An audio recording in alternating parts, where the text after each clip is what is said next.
More than 150 students walked out to protest the use of a girls' locker room by a student who was born male but identifies as a female. To the principal, and then I went to the guidance office and we all talked about it, and I decided, okay, well, I don't really feel safe at school. In recent years, transgender rights in educational settings have caught public attention. Transgender students need a safe environment to learn amidst the judgment and hateful rhetoric of others. The word transgender is an umbrella term used for people whose gender identity and/or gender expression differs from what is typically associated with the sex they were assigned at birth.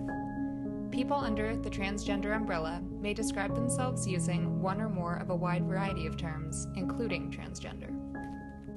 Research at two-year institutions found that one of the largest concerns for LGBTQ students is their overall safety at school. Further questions also revealed that many LGBTQ students feel excluded from campus help services as well as classroom curricula. College campuses are supposed to be designated areas to foster and support students as they learn and grow. Unfortunately, college campuses can be a hostile environment for students who differ from the norm, especially transgender students.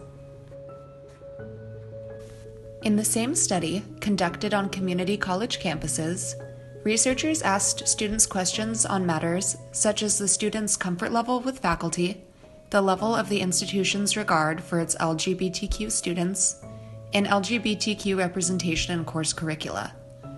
The research concludes that classroom climate is the strongest indicator of an LGBTQ student's perceived campus climate.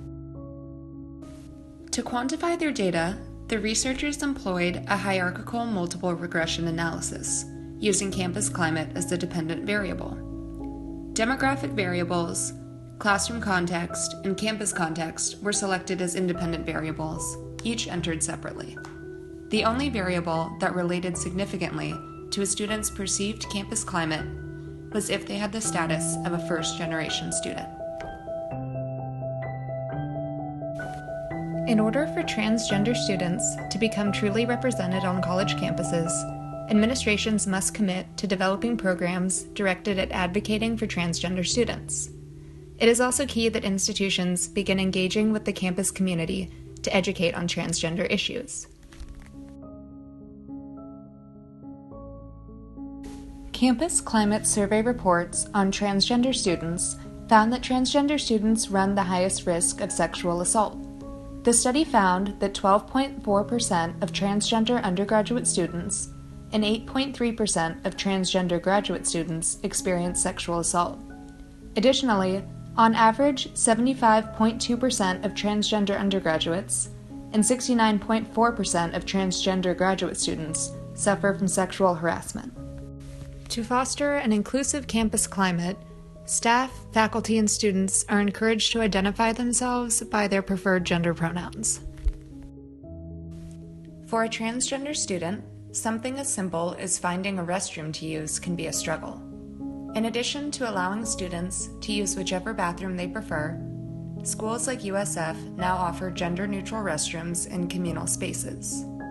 Gender-neutral restrooms can be found throughout campus, from dorms to administrative buildings. Finding safe and available housing is a struggle for many transgender college students. In recent years, universities like USF have added gender-inclusive housing on campus. In gender-inclusive housing, students are encouraged to promote acceptance throughout their community.